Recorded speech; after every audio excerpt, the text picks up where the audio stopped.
날씨가 추워진 지 일주일 됐는데 이제 안 풀리죠. 이러다가 또 한 번 더 추위 오면 진짜 추위 오는 겁니다. 설날도 2달 정도밖에 안 남았어요. 그리고 동지는 더 짧죠. 한 달 정도 되면 동지 될 겁니다. 아마. 나이는 설날 지나고 1살 먹는 게 아니고 동지가 지나면 1살 먹습니다. 동지가 가까운다는 건 밤이 점점 가까운다는 거죠. 거꾸로 말하면 동지 지나면 또 낮이 더 길어지니까 세월은 굉장히 빨리 간다 이 말입니다. 후다닥 하면 1달이고 후다닥 하면 3월이고 후다닥 하면 응시원서 집어넣고 후다닥 하면 시험 치러 가고 그렇습니다. 지금은 많은 것 같아도 시간이 굉장히 빨리 갑니다. 보기보다. 자, 오늘 민총 마지막 마무리 들어갑니다. 저번 주에 우리가 대리했었죠. 대리하면서 96페이지 대리권까지 했을 겁니다. 맞습니까? 네. 그래도 저번 주에 뭐 했는지는 알고 하셔야 됩니다. 그래야 되지. 뭐 했는지 모르면 곤란하지 않습니까? 저번 주에 우리 한 게 대리제도입니다. 그래서 대리라는 것은 대리인이 누구 이름으로 법률행위 하죠? 그렇죠. 본인의 이름으로 의사를 표시하거나 혹은 의사 표시를 수령함으로써 즉 능동, 수동 대리함으로써 그 효과가 본인에게 직접 귀속되는 제도가 대리제도라고 그랬습니다. 그래서 본인이 아파트를 매도하고 싶은 매도인이다. 그런 매수인은 병이지만 매도인은 직접 매매하지 않고 대리를 통해서 매매한다 했습니다. 그래서 이 을은 대리인 자격으로 매매를 한다. 거기에 따른 권리 변동의 효과는 누구한테 간다 했죠? 본인한테 갑니다. 그럴 때 본인과 대리인 사이의 문제는 대리권이 존재하느냐, 대리권 범위는 어떻게 되느냐, 지하는 어떻게 되느냐 이런 문제가 생기고 대리인이 본인을 대신해서 법률행위를 할 때는 대리에서 법률행위가 됩니다. 대리에서 법률행위 한다. 대리행위를 한다. 그래서 대리행위 방법이라든지 하자 등이 문제되고 대리했던 효과는 누구한테 간다고 했죠? 본인한테 갑니다. 그래서 대리 효과는 본인과 상대방 사이 문제다. 그래서 흔히 대리는 세 사람이 움직이는데 이 세 사람의 관계를 대리제도의 삼면관계다 이렇게 말했습니다. 그래서 본인과 대리 사이의 대리권 문제, 다음에 대리인과 상대방 사이의 대리권 문제, 다음에 상대방과 본인 사이 대리효과 문제 이게 발생하는 겁니다. 저번 주에 그래서 뭘 먼저 했느냐면 대리권에 대해서 봤습니다. 맞습니까? 예, 대리권은 누구와 누구 사이를 보는 거다 그러면 본인과 대리인 사이의 관계를 보고 오늘은 96페이지 대리행위, 즉 대리인과 상대방 사이 문제입니다. 대리인이 법률행위를 할 때는 본인을 대신해서 법률행위 합니다. 자, 그런데 을이 병과 매매를 했는데 어찌 병은 매도인이 갑이라는 걸 아느냐 이 말입니다. 그것은 대리인이 법률행위를 할 때 대리해서 법률행위 한다. 대리 의사를 표시를 합니다. 대리한다는 의사를 표시하니까 하는 거죠. 이 대리 의사를 표시한다는 것을 우리 민법 조문에는 대리인이 법률행위를 할 때는 본인을 위한 것임을 표시하라 이렇게 말합니다. 그래서 본인을 위한 것임을 표시하는 것, 그게 대리 의사를 표시하는 겁니다. 결국 대리인이 법률행위를 할 때는 저번 주에 대리는 누구 이름으로 한다 했죠? 그렇죠. 본인의 이름으로 합니다. 그래야만이 그 효과가 본인한테 가는 거죠. 결론을 말하면 대리인이 법률행위를 할 때는 반드시 본인이 누구인지 나타내 줘야 됩니다. 나타낼 현자, 이름 명자, 본인의 이름을 명시해 줘야 됩니다. 그 본인의 이름을 명시해 줘야 본인의 이름을 나타내야만 그 효과가 본인에게 기속되는 제도를 현명주의라 그러는데 우리 민법 114조는 현명주의를 취하고 있습니다. 그래서 상법은 틀립니다. 그러나 민법은 현명주의를 취합니다. 결국 요 네 마디 말이 다 같은 말이에요. 대리인이 법률행위 할 때는 누구 이름으로 해야 된다? 본인의 이름으로 해야 된다. 즉 현명해야 된다. 그 같은 말이고 본인을 위한 것임을 표시해야 된다. 그 말도 같고 대리어사를 표시해야 된다. 그 말도 똑같은 말입니다. 그 중에서 가장 많이 사용되는 게 대리인이 법률행위할 때는 누구 이름으로 해야 된다? 본인의 이름으로 해야 됩니다. 그래야만이 그 효과가 누구한테 간다? 본인한테 가는 겁니다. 저번에 말했듯이 본인의 이름으로 법률행위 됩니다. 그럼 이 현명의 방법은 어떤 식이 있냐? 현명의 방법은 제한이 또 없다? 없습니다. 내가 대리인하는 사실을 알려주는 게 목적이지 방식이 목적이 아닙니다. 그래서 구두, 서면, 명시, 묵시 모두 다 가능합니다. 그래서 특별한 방식을 요하지 않는다. 그래서 불요식 행위다 이렇게 말합니다. 어떤 방식을 요하지 않는 걸 불요식 행위라고 그래요. 서면, 구두 다 합니다. 그런데 여러분이 만일 중개업 등을 통해서 타인을 대리할 때 보통은 거의 계약서를 통해서 대리여사를 나타냅니다. 저번 주에 제가 계약서는 누가 작성한다 했죠? 대리인이 작성합니까? 본인이 작성합니까? 대리인이 작성한다 그랬죠. 그럴 때 그 대리인이 계약서에 매도인란 쓸 때 매도인은 누구라 그런다고? 감이고 나는 그 사람의 대리인을 이렇게 쓰는 겁니다. 이게 지금 뭘 하는 겁니까? 현명하죠. 지금 대리인이 법률행위 하면서 누구 이름으로 하는 겁니까? 본인 이름으로 하지 않습니까? 매도인이 갑이라고 이야기하는 겁니다. 그래서 비록 의사결정은 누구 하지만 대리인이 하지만 자기 이름으로 하는 게 아니고 본인의 이름으로 합니다. 그래야만이 그 효과가 본인에게 직접 기속되는 거죠. 이게 대리제도입니다. 대리인이 법률행위 할 때 나는 대리인이라는 것을 상대방에게 표시를 합니다. 그래야만이 상대방 병은 매도인이 갑이구나. 그럼 대금도 갑에게 줘야 되고 소유권 이전 등기도 갑에게 받아야 되는구나 알 수가 있는 겁니다. 그러나 반드시 이렇게 해야 된다. 이렇게 안 해도 됩니까? 방금 말했지 않습니까? 특별한 방식을 요하지 않는다니까. 예를 들어서 제가 이야기할 뿐이다 이 말입니다. 반드시 이렇게 하라는 것은 아닙니다. 요즘은 그냥 이렇게 복잡하게 쓰지 않고 그냥 매도인 쓰고 매도인은 갑이다. 그리고 미리 맡겨냈던 본인 인장 날인하고 맙니다. 즉 지금 대리인은 이름은 표시하지 않고 그냥 바로 누구 명의로 하느냐?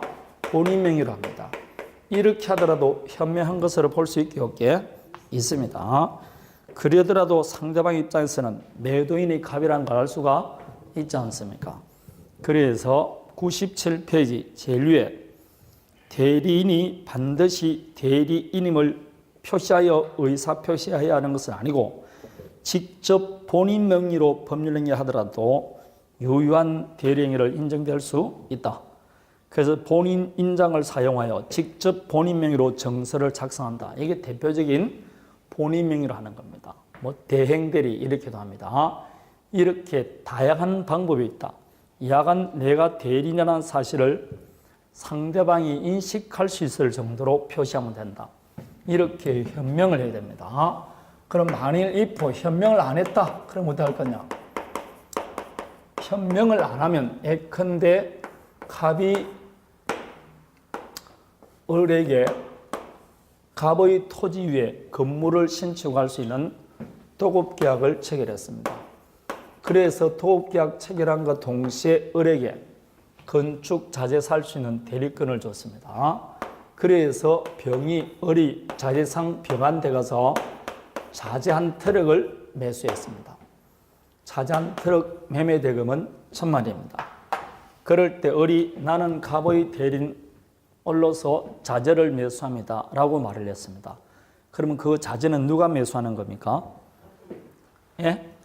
갑이 매수하는 겁니다. 현명했으니까. 그러면 이 병은 대금을 누구한테 받으러 가야 된다? 갑에게 받으러 가야 됩니다. 근데 갑이 800원 주는데 200원 안 주고 있습니다. 끝까지 200을 안 줍니다. 그럴 때는 대리는 책임져야 된다, 안 져야 된다?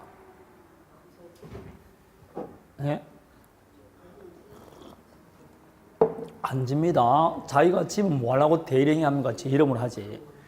그냥 매매 계약이라는 매 행위만 하지. 거기에 따른 권리 의무는 다 본인한테 갑니다. 매수인이 누구라고 했다고? 합의를 했으니까 가볍게 봐야 되는 겁니다. 그게 대리제도입니다. 그 행위만 하지 거기에 따른 결과는 책임지지 않습니다. 그런데 이 을이 병에게 나는 대리인입니다가 말을 하지 않고 자재를 매수했습니다. 그럼 당연히 그 누가 사는 겁니까? 그래서 현명하지 않는 경우 누구 행위로 본다?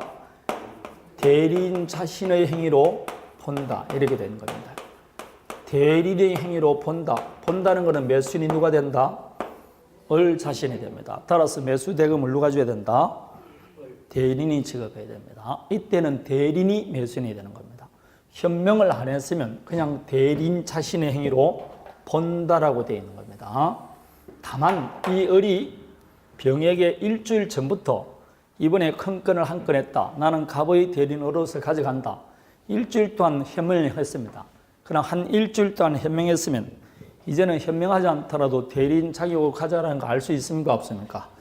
있죠. 그래서 현명하지 않았다 할지라도 상대방 병이 을이 대리인 자격으로 가져간다는 것을 알았거나 알 수 있었을 때는 그때는 누구한테 기속된다? 본인에게 기속됩니다. 그래서 현명하지 않더라도 대리 행위로 하는 것을 알았거나 알 수 있었을 때는 본인에게 효과가 계속됩니다. 그러지 않으면 대리인이 책임집니다. 이렇게 현명을 해야 됩니다. 현명하지 않으면 대리인 행위로 보는 겁니다. 이렇게 현명에 관한 것. 다음에 대리 행위의 하자입니다. 대리인도 사기 강박을 당하면 취소할 수 있습니다. 대리인도 착오가 있으면 취소할 수 있는데 도대체 대리에서는 사기 강박을 당했는지 안 당했는지를 누굴 기준으로 표시할 거냐 이렇게 묻는 겁니다. 예컨대 갑의 대리인 을이 부동산을 매매합니다. 그래서 매도인 대리인 을이 나는 갑의 대리인 을입니다 라고 병과 매매 계약을 했어요. 했는데 나중에 보니까 요 상대방 병이 본인을 사기 강박한 것이 드러났습니다. 그런데 대리는 사기 강박을 당하지 않았다. 그래도 사기 강박을 당했으니까 이 계약 취소할 수 있냐 이 문제가 생기는 겁니다. 혹은 이 상대방이 대리인을 사기 강박했어요. 그런데 본인은 사기 강박을 당하지 않았습니다. 그래도 대리인이 사기 강박 당했으니까 이걸 취소할 수 있냐 이 문제가 생기는 겁니다. 이렇게 대리인이 하는 의사표시도 의사와 표시가 불일치할 수 있어요. 불일치하는 게 대표적인 게 비진의 표시, 통정, 착오 등이 있습니다. 그럼 이때 비진의 표시인지 통정인지 착오인지 누굴 기준으로 판단할 것이냐 이 문제죠. 선이냐 악이냐 이런 것도 누굴 기준으로 판단할 것이냐 당연히 누굴 기준으로 해야 됩니까? 그렇죠. 의사결정을 제가 누가 한다 그랬죠? 대리인입니다. 따라서 착오가 있는지 선인지 악인지 사기 강박을 당했는지 다 원칙적으로 대리인을 기준합니다. 따라서 만일 본인이 사기 강박을 당했다 할지라도 이 매매계약 자체는 하자가 있습니까? 없습니까? 없죠. 왜냐하면 의사결정 물로가 있으니까 대리인이 있으니까. 따라서 취소 못하는 겁니다. 안 됩니다. 그러나 대리인이 사기 강박을 당해서 매매했으면 벌써 이 매매 하자가 생겼다 안 생겼다? 생긴 거죠. 따라서 본인이 사기 강박 당하지 않더라도 취소할 수 있습니다. 결론적으로 말하면 다 하자의 기준은 누구라고? 대리인을 기준하는 겁니다. 이걸 대리인 기준설 이렇게 말합니다. 당연합니다. 의사결정을 누가 하니까? 대리인이 하니까 그렇습니다. 따라서 본인에게 착오가 있더라도 대리인에게 착오가 없으면 착오도 아니다? 아니에요. 대리인에게 착오가 있어야 됩니다. 본인이 선이라도 대리인이 악이면 뭐로 봐야 된다? 악의로 봐야 돼요. 항상 대리인을 기준하는 겁니다. 예컨대 보세요. 갑이 매수인입니다. 그런데 직접 매수하지 않고 대리인을 통해서 매수합니다. 자, 이제는 이 대리는 매도인의 대리는 아니고 매수인의 대리입니다. 그런데 매매하고 보니까 이 매매 목적물에 심각한 균열이 있는 겁니다. 즉 물건에 하자가 있어요. 이렇게 물건에 하자가 있으면 매도인은 그 하자에 대해서 책임을 지게 되어 있습니다. 이걸 하자 담보 책임이다 이렇게 말합니다. 이게 580조에 규정되어 있어요. 나중에 우리가 다 배웁니다. 예컨대 내가 수족관을 하나 매수했습니다. 그래서 집에 설치하고 물을 딱 부으니까 물이 셉니다. 이 산 매 목적물인 수족관에 뭐가 있다? 하자가 생겼습니다. 그럼 재수 나쁘다 그래야 됩니까? 주인 찾아가야 됩니까? 매도인 찾아가죠. 그럴 때 네 마디를 울부짖습니다. 담보 책임 이렇게 말합니다. 이런 게 담보 책임입니다. 굉장히 담보 책임은 크게 많이 들어갑니다. 그리고 이 담보 책임은 우리 그냥 담보 책임만 지고 손해배상 확대 손해에 대해서는 우리가 시험 보면 안 들어가는데 그게 밤새 물이 새서 카페트를 적시는데 카페트가 이란산 카페트라 가지고 1억 2천만 원짜리입니다. 그럼 그 물 샌 것에 대해서 그러니까 의왕이 물 샌 것에 대한 것만 바꿔주면 되느냐? 카페트 젖은 것도 줘야 되느냐? 이런 문제가 발생하는 겁니다. 그럴 수 있겠죠? 위에 집에 있던 화장실이 깨져서 물이 밑으로 샜는데 그게 벽을 타고 넘어가서 침대를 다 적셨습니다. 그래서 침대보고 다 못 쓰게 됐다. 그까지 손해배상 받을 수 있냐? 이런 걸 확대손해라고 그래요. 이런 거는 실사에서는 굉장히 심각한 문제가 되는 겁니다. 약간 이런 하자담보 책임이 있는데 단 이 하자담보 책임 묻기 위해서는 매수인이 모르고 샀어야 돼요. 알고 사면 담보 책임질 필요 있어 없어요?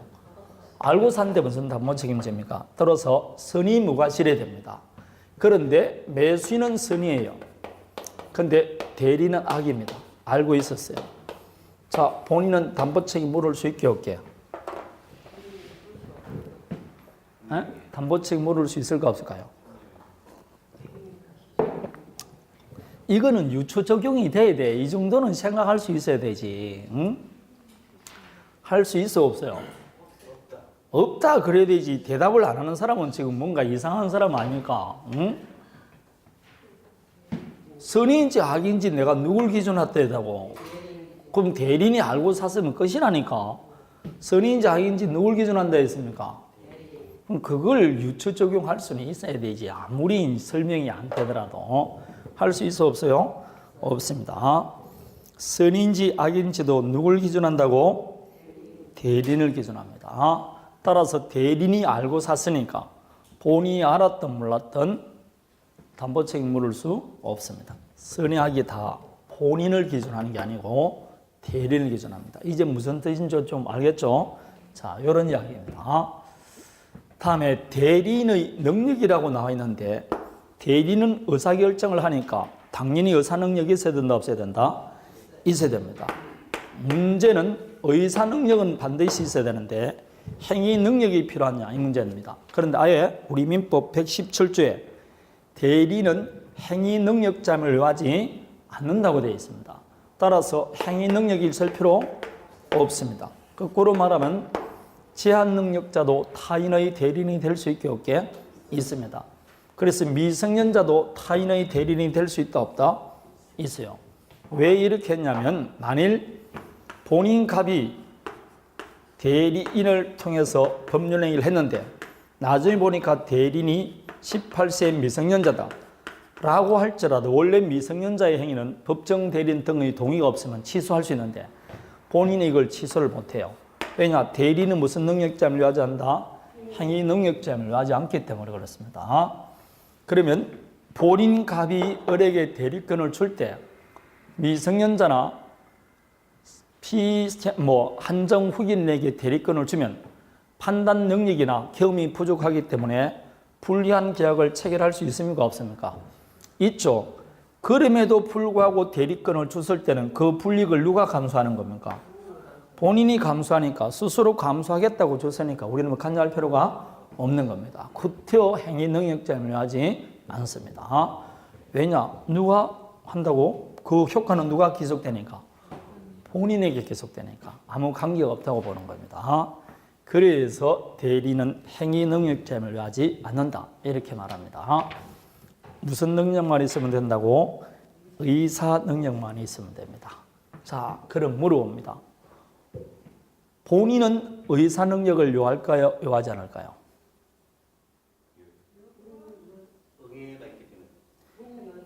그러니까 여러분 벌써 다 틀린 거예요. 벌써 시험장에서는 벌써 여러분 다 틀리고 한 문제 틀린 겁니다. 일주일 전에 했는데 여러분 틀렸잖아요. 응? 그게 2달 뒤에 기억이 나겠습니까? 그러니까 시험이 어렵다고 틀린 게 아니고 아무리 쉽더라도 여러분 안 외우면 틀리게 되게 되는 겁니다. 그리고 외울 것 같죠? 오늘은 열심히 하고 내일 복습하면 외울 것 같아도 안 그래요. 2달 지나면 까마득합니다. 내가 본인은 응애도 있다고 그렇게 주의하라고 그래도 여러분 시험장에 가면 응애고 뭐고 기억이 안 납니다. 여기도 기억이 안 나는데 시험장에서 기억나겠냐고. 그리고 오늘 배우고 3월달 배우고 5월달 배우면 달달 외운 것 같죠? 시험장 가면 그게 굉장히 긴장되고 하기 때문에 더 잘 안 나온다니까.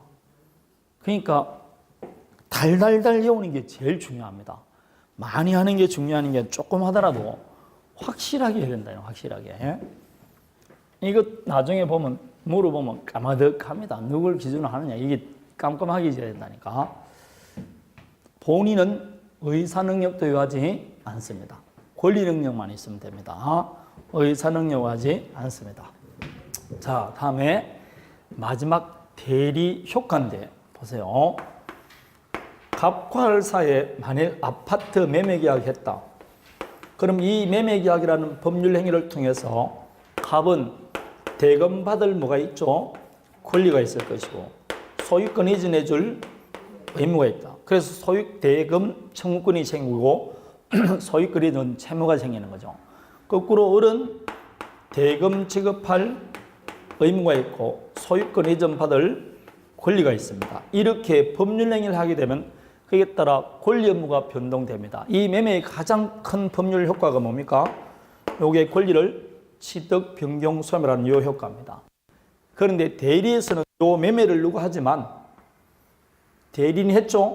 그에 따른 요 효과는 누구한테 한다고? 본인한테 갑니다. 그게 대리인에게 왔다 갑니까? 본인에게 직접 갑니까? 직접 갑니다. 요 대금 청구권, 소유권 이전 채무가 본인한테 계속됩니다. 이게 이 매매의 중심적 효과입니다. 중심적 효과다, 주된 효과가 다 본인한테 갑니다. 대리인에게 왔다 가는 게 아니고 바로 본인이 대금 청구권을 취득하고 본인이 소유권에 전 채무를 부담합니다. 왜 직접 간다고? 누구 이름으로 했으니까? 본인의 이름으로 했으니까 가게 되는 겁니다. 자, 이게 법률 효과입니다. 이 매매에 따른 주된 효과가 본인에게 직접 계속되는 겁니다. 그런데 만일 매매하고 보니까 을이 갑에게 사기한 사실이 드러났습니다. 사기를 당한 갑은 이 계약을 뭐 할 수 있다? 취소할 수 있다. 요 뒤에 권자 붙었죠? 이것도 권리입니다. 이 을이 중도금을 안 주고 잔금을 안 준다. 계약을 해제할 수 있어요. 이것도 뭐라고? 권리입니다. 요렇게 해제권, 취소권, 부당이득 반환청권, 원상회복청권 뒤에 권리 붙은 것은 요 매매의 주된 효과가 아니고 부수적 효과도 다 누구한테 계속된다? 본인한테 계속됩니다. 따라서 취소권, 해제권, 원상회복청구권 이런 거 다 어디에 계속된다고? 본인한테 계속됩니다. 야간 권리 의무란 말은 전부 다 본인에게 계속됩니다. 따라서 조금 전에 사기 강박을 당했는지 안 당했는지 기준은 누굴 기준으로 하라 그랬죠? 그렇지만 지금 취소는 제가 누가 하고 있습니까? 본인이 하고 있잖아. 대리인이 안 하죠? 왜냐고? 대리인에게는 취소권이 없어요. 없습니다. 그냥 행위만 하는 겁니다. 일체의 모든 권리 의무는 다 누구한테 간다고? 본인한테 갑니다. 이 매매의 주된 효과뿐만 아니고 부수적 효과 전부 다 본인한테 갑니다. 이하간 뒤에 권자가 붙거나 의무자가 붙으면 다 누구한테 간다? 본인한테 갑니다. 그냥 대리는 단순히 뭐만 한다? 행위만 하고 마는 겁니다. 그에 따른 일체의 효과는 본인에게 계속됩니다. 주된 효과뿐만 아니라 부수적 효과, 지금 방금 뒤에 보면 98페이지 나와 있죠. 제일 위에 보면 주된 효과뿐만 아니라 나와 있지 않습니까? 부수적 효과 모두 본인에게 계속됩니다. 따라서 대리인이 취소할 수 있다 그러면 틀려버립니다. 대리인이 사기 강박을 당했냐 안 당했냐 기준은 합니다. 그러나 기준만 대리인이 기준이지 효과는 본인에게 계속됩니다. 이런 제도가 대리제도입니다. 자, 여기까지가 대리입니다. 본인과 대리인, 대리인과 상대방, 효과 이렇게 봤습니다. 이렇게 대리 관계가 움직이는 겁니다. 이렇게 원만하게 움직이면 좋은데 여기에서 이제 사고가 터집니다. 그게 대리권도 없는 자가 대리했을 때 어떨 거냐. 그게 99페이지에 있는 무권대리입니다. 그냥 정상적으로 하면 공부할 필요가 없는데 꼭 이렇게 위법하는 놈이 있으니까 우리가 공부합니다. 여러분 가만 보면 법 전부 다 정상적인 사람한테는 필요가 없어요. 그래서 법대로 산다는 말이 있지 않습니까? 법대로 위법을 하지 않으면 얼마나 공부하는 게 간단하겠냐고. 반사회적 행위 안 할 테니까 공부 안 해도 되고, 그렇지 않습니까? 폭행이 안 할 테니까 폭행이 공부할 필요가 없는 거예요. 교도소 있을 필요 있어 없어요? 없죠. 거기에 따른 세금 들어갈 필요가 없잖아요. 그러면 검사 같은 거 필요 있어 없어요? 없어. 그 월급 다 누가 주는 겁니까? 그것만 없더라도 우리 국민 지금 수혈까지만 이뤄도 돼요. 그래도 돈 남는다니까. 그게 나쁜 놈을 한 것을 해가지고 얼마나 많이 돈이 들어가는지 몰라요. 경찰 지금 있는 인원 한 뭐라고? 한 10분의 1만 있어도 된다니까. 삐뽀 할 필요도 없다니까. 얼마나 전부 다 이것도 다 뭔가 법을 위반하는 사람들 때문에 보는 겁니다. 그런데 뭐 위반하지 않을 수가 없는 거죠. 사람은 근본적으로 뭔가 이 강한 욕망을 갖고 있습니다. 이게 욕망 그게 욕심이 되니까 이제 문제가 되는 거죠. 그 남들보다 조금 뭐라고 삐까 번쩍하려고 그런 겁니다. 자, 그래서 범죄는 뭐 그러저렇게 하면 항상 더 많아지는 거죠. 요즘은 상대적 빈곤감이 많죠. 그 외에 무슨 유명 연예인들 집 이렇게 보여주지 않습니까? 결혼도 안 했는데 보면 뭐 90몇 평을 갖고 있고 촬영할 때 보면 일부는 막혀놓고 있죠. 그 어린애들 나눈 프로그램 있지 않습니까? 그 집 다 보여주는 게 아니고 한 조금만 보여주는 겁니다. 그 옆에 엄청난 넓은 곳이 있어요. 그런데 뭐 아니면 연예인 뭐 30 안 된 연예인들 보면 막 윗가번쩍하니까 혼자 살고 하니까 막 활약이 보이죠. 그러니까 초등학생 꿈들이 다 뭐라고? 연예인이. 그리고 상대적으로 내 주위를 보면 내가 뭐라고? 초라하게 보이는 거죠. 그런데 그걸 나를 유리해 줄 사람이 좀 있으면 이제 형제가 없어요. 형제가 없으니까 어떻게 생각하면 자기 혼자만 그렇게 그런 집에 서려고 뭐라고 나를 보듬을 사람이 없다니까 상대적 박탈감이 더 커지는 겁니다. 이게 이제 그러니까 저렇게 살 바야 내가 결혼하지 않겠다. 비참하게 사니 나는 그냥 혼자 살겠다. 그렇게 생각하니까 그 사람이 한두 사람이 아니에요. 그러니까 결혼이 늦어지고 안 하지는 사람이 많고 그게 또 남들도 안 하니까 그리고 보니까 TV 안 하더라도 잘 살고 있으니까 마치 안 하면 자기는 잘 살 수 있는 것 같이 느껴지는 거죠. 안 해도 잘 살 수 없는 거는 똑같아. 그렇게 연예인처럼 잘 못 살아요. 하루에도 한 달에도 뭔가 연예인 데뷔가 서너 팀 이상 데뷔한다고 그러잖아요. 그런데 1년에 한두 팀도 빚을 못 보는 겁니다. 그게 보기보다 확률이 더 적습니다. 그러니까 확률 높은 공부는 하라는 겁니다. 네? 확률 높은 공부를 하라는 겁니다. 연예인 될 확률이 낮으니까. 운동선수가 돼가서 유명선수가 될 확률이 낮으니까 뭘 하라 그런다고? 그냥 공부는 하라는 거예요. 너는 능력도 안 되니까 공부는 하라는 겁니다. 근데 그마저도 안 하면서 눈은 어디를 두고 있다고? 저으니까. 그러니까 정말 살기가 힘든 겁니다. 항상 유명한 성인들이 말했잖아요. 위를 보지 말고 아래로 보라고. 어느 분도 말하기를 낮은 곳에 임하라고 하고, 예? 좁은 문으로 들어가라. 항상 그렇게 말했다. 어느 누구도 성인이 높은 곳을 하라는 게 없다고. 낮은 곳을 임하소서. 좁은 문으로 들어가라. 이렇게 말했다니까. 그게 기독교에서는 일관된 이야기 아닙니까? 맞습니까? 당연히 부처님도 설법할 때 수없이 많은 사람이 설법 속에서 초를 바치고, 옛날 그 인도에는 기름을 갖고 이렇게 기름과 초를 바치고 이렇게 하는 게 공경의 의미인 겁니다. 그러면서 선물을 막 갖다 바친다고. 설법을 할 때 수없이 많은 사람 앞에서 막 선물을 갖다 주고 촛불을 켜는데 바람이 확 불었어요. 모든 촛불은 다 꺼졌는데 한 사람 촛불은 안 꺼졌다고. 가난하고 병든 노파가 든 촛불만 안 꺼졌다고. 그분은 선물도 없고 아무것도 없는데 먼 길을 오로지 뭐라고? 말씀 하나만 들으려고. 그것도 초가 없어가지고 집에 있는 초를 뭐라고? 가져가고 조그마한 보통 보면 이렇게 화려한 것이 피는데 조그마한 종발에 초를 하나 꼈다고. 그 초만 안 꺼졌다 그런 거 아닙니까? 그게 무슨 말이라고? 선물을 가지고 그런 게 중요한 게 아니 그것도 역시 모든 곳을 인하라는 겁니까? 낮은 곳을 임하라는 거 아닙니까? 그런데 우리는 전부 다 밑에는 안 보죠. 여러분보다 더 힘든 사람이 많이 있을까요, 적을까요?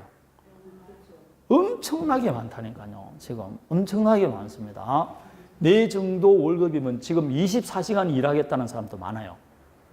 그렇다니까. 그런데 우리는 뭔가 항상 불만이죠. 그 교회를 다니고 불교 다니면 뭐하냐고. 가가지고 뭐만 바란다고? 복만 바라는 겁니다. 더 많은 복을 나한테 내려달라고. 현세구복적으로 바뀌었잖아요. 그럼 그게 원래 의미하고는 별로 의미가 없는 거죠. 그럼 그 사람들은 저쪽 갈 수 있게 없게 못 간다니까. 좁은 문으로 들어가는 사람만 그쪽에 간다니까. 낮은 곳이 임하는 사람만 거기 간다니까. 라고 말씀하셨습니다. 그러면 지금부터 묵은대리를 보는데 보기 전에 복대리라는 제도를 잠시 한번 봅니다. 이 복대리는 자 예컨대 갑이 지금 있습니다. 이 갑이 우리가 본인이라고 해봐요. 적나라하게 전두환씨라고 생각합니다. 자, 전두환씨가 을에게 대리권을 줍니다. 근데 이 사람들 대리권을 주는 거는 묘하게 줘요. 자, 물을 끓으라. 그럼 물을 끓습니다. 그러면 전두환씨가 그 칼을 확 꺼냅니다. 그래서 오른쪽 어깨, 왼쪽 어깨를 치면서 내가 너를 대리인으로 선임한다. 그러면 이 을이 뭐가 된다? 대리인이 됩니다. 근데 을이 집에 오니까 병이 나타나서 저도 형님 갑의 대리인이 되고 싶습니다. 이렇게 말하는 겁니다. 그러면 형님한테 가라 이렇게 말하니까 그러지 말고 작은 형님이 주시죠. 이렇게 말합니다. 그래서 그래 그럼 물을 끓으라. 그럼 이 사람은 또 물을 끓게 한 거게 끓습니다. 그리고 칼을 확 꺼냅니다. 이제 누구 칼을 꺼내게? 대리인 칼을 꺼내죠. 그래서 오른쪽 어깨 왼쪽 어깨를 탁 치면서 내가 너희 형님의 대리인으로 선임한다 라고 말하면 이때부터 을도 갑의 대리인고 병도 갑의 대리입니다. 둘 다 본인의 대리입니다. 그럼 이 두 사람 차이는 뭐가 차이만 있습니까? 예? 둘 다 본인의 대리인데 차이는 뭐가 있다? 칼만 차이가 있잖아. 이 을은 본인의 칼로 받았고 이 병은 대리인 칼로 받았다니까.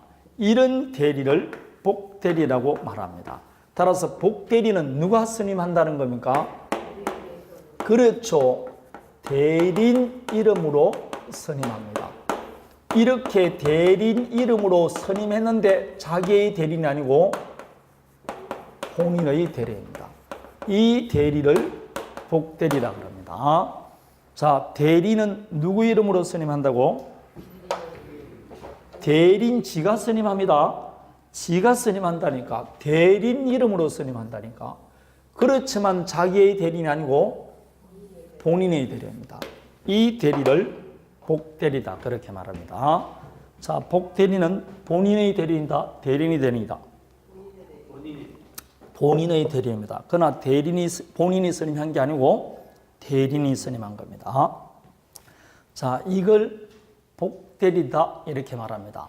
그럼 대리인이 복대리인을 선임할 수 있는 권리를 복인권이라 그래요. 그리고 대리인이 복대리인을 선임하는 것을 복임행위다 이렇게 말합니다. 복대리인을 선임하는 행위를 무슨 행위라 그런다고? 복임행위다 이렇게 말합니다. 자, 그러면 제가 이렇게 말을 했는데 그럼 대리인은 언제나 자유롭게 복대리인을 선임할 수 있냐? 그렇잖아요. 첫 번째, 임의 대리인은 원칙적으로 복인권이 있을까 없을까요?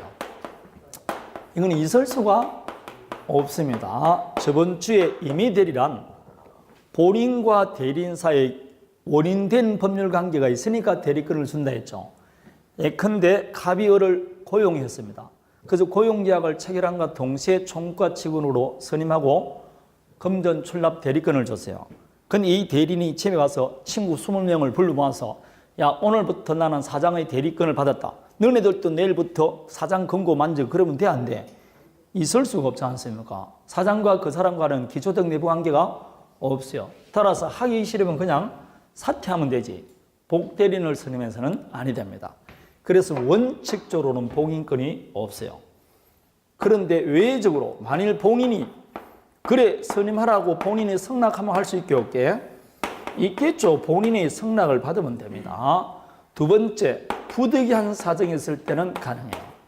부득이한 사정이라는 게 예컨대 이 대리인이 도급계약을 했는데 교통사고 나서 지금 도급계약이 즉 일을 못하게 되었어요. 그럼 사퇴하러 가야 되겠죠.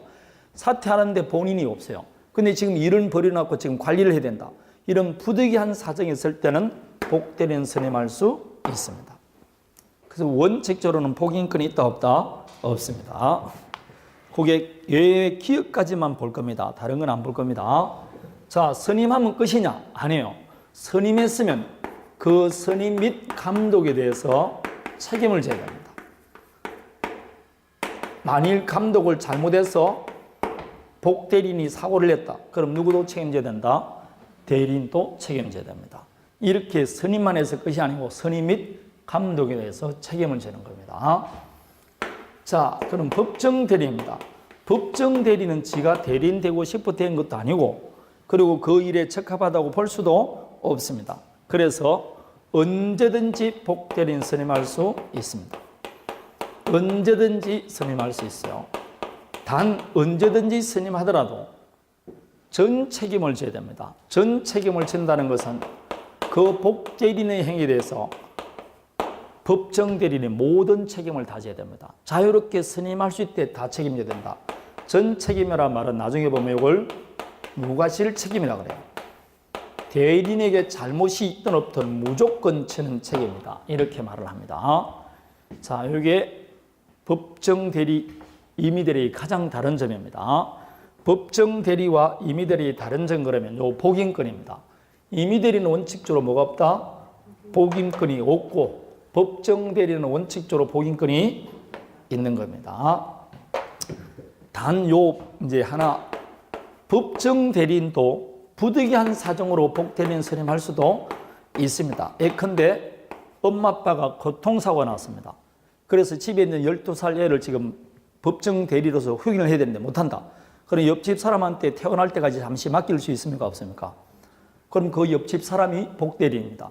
그럼 내가 부득이한 사정으로 복대리인을 선임했지 않습니까? 이럴 때는 책임을 좀 감경시켜 줍니다. 이럴 때는 선임 및 감독에 대해서만 책임진다. 이렇게 됩니다. 책임을 조금 뭐 해준다? 감해주는 겁니다. 이게 법정 대리, 임의 대리입니다. 자세히는 잘 모르더라도 법정 대리는 원칙적으로 복인권이 있고 임의 대리는 복인권이 없다. 그 정도는 오늘 기억하고 가셔야 됩니다. 자, 예컨대 이걸 보세요. A가 지금 잡니다. 그런데 토지를 갖고 있는데 이웃집 토지 소유자 B와 경계 분쟁이 생겼습니다. 그러면 18세 미성년자이니까 스스로 행위를 할 수가 없으니까 누가 해야 된다? 부모가 법정 대리입니다. 그럼 부모가 대신해야 되는데 부모는 이 소송을 잘하기 때문에 대리권 준 겁니까? 아니죠. 따라서 이때는 당연히 소송을 승소하기 위해서는 변호사를 찾아갑니다. 그래서 변호사에게 위임계약을 체결하고 뭘 주게? 대리권 줍니다. 그럼 변호사가 무슨 대리게? 복대리 아닙니까? 따라서 엄마 아빠가 대리권 줬지만 이 대리는 엄마 아빠의 대리는 아니고 자 A의 대리인이 되는 겁니다. 그래서 변호사가 승소하면 A가 승소하고 패소하면 A가 패소하는 거죠. 이게 대표적인 복대리가 되는 겁니다. 엄마 아빠가 변호사에게 대리권을 선임하면 그게 복대리가 됩니다. 누구 이름으로 선임했다?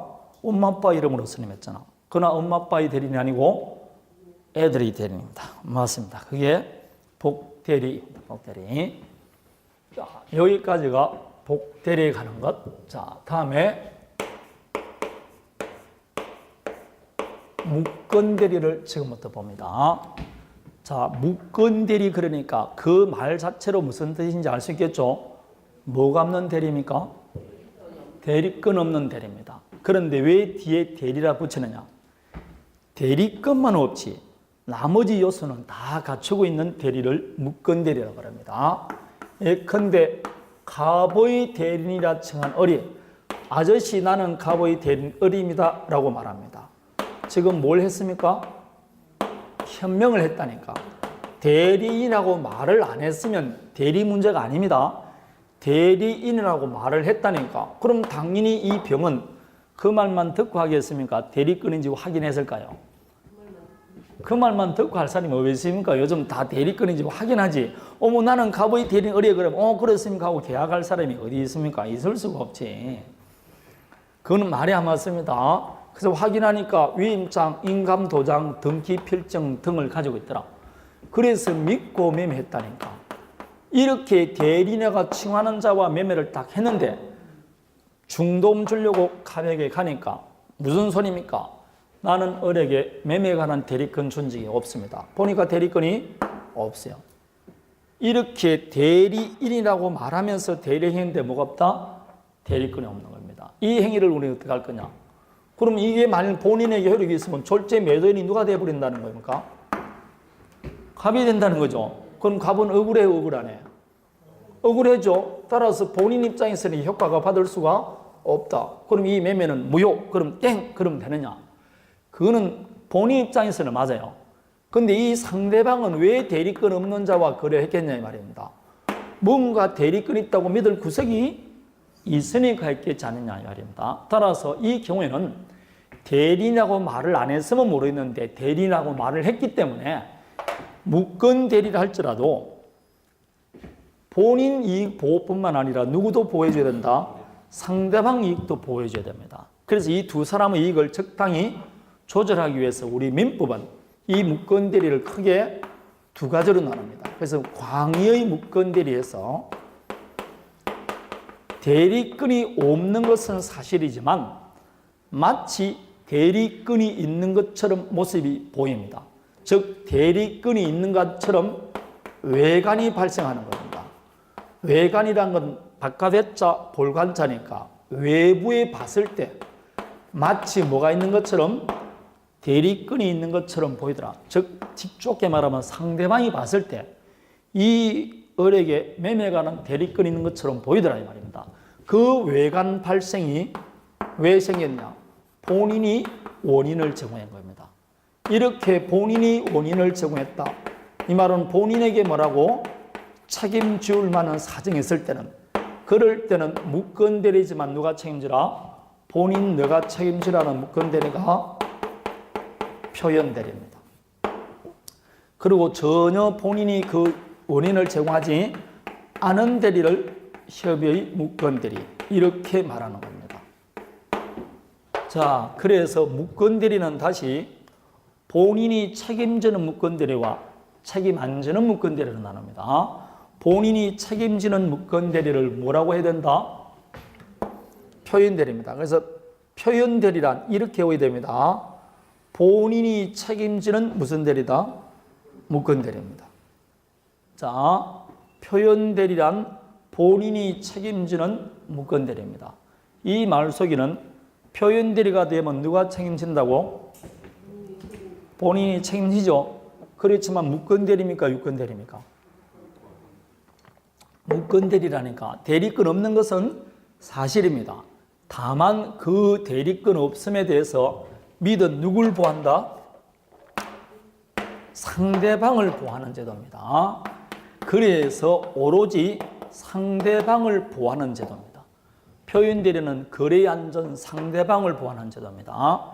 따라서 표현대리라는 주장은 누구만 할 수 있다? 오로지 상대방만 주장할 수 있습니다. 이 말 속에는 본인은 표현대리를 주장할 수 있게 없게 있을 수가 없습니다. 어머나 표현대리니까 제가 매매에 대해서 책임지겠습니다. 있을 수 없습니다. 결국 표현대리는 누가 주장할 때? 상대방이 주장할 때 문제가 될 뿐이지 상대방이 주장하지 않으면 여전히 무건대리밖에 안 됩니다. 즉 이 병이 갑에게 이 매매에 대해서 책임지세요. 표현대리입니다. 할 때 비로소 이 매매가 문제되지 이 병이 주장하지 않으면 이 의뢰행위는 무슨 대리다? 여전히 무건대리밖에 안 되는 겁니다. 본인은 표현대리를 주장할 수 없습니다. 상대방이 주장할 때 비로소 문제가 될 뿐입니다. 표현대리는 오로지 누굴 보호하는 제도라고? 상대방을 보호하는 제도입니다. 그래서 대리를 크게 무건대리와 유건대리로 나눌 때 자, 다시 봅니다. 표현대리는 유건대리에 속합니까? 무건대리에 속합니까? 무건대리에 속합니다. 유건이 아니고 무건대리입니다. 자, 지금부터 99페이지 무건대리 제도 의의를 봅니다. 1번 무건대리란 대리행위의 다른 요건은 갖추고 있으나 뭐만 없다? 대리권만 없는 대리를 말합니다. 2번 이럴 때는 대리제도의 신용을 유지하고 상대방과 거래 안전을 포함해서 아울러 본인과의 이익을 조절할 필요성이 대두되는 겁니다. 본인도 보호해줘야 되고 믿은 상대방도 보호해줘야 된다. 그래서 무건대리를 두 가지로 나눈다.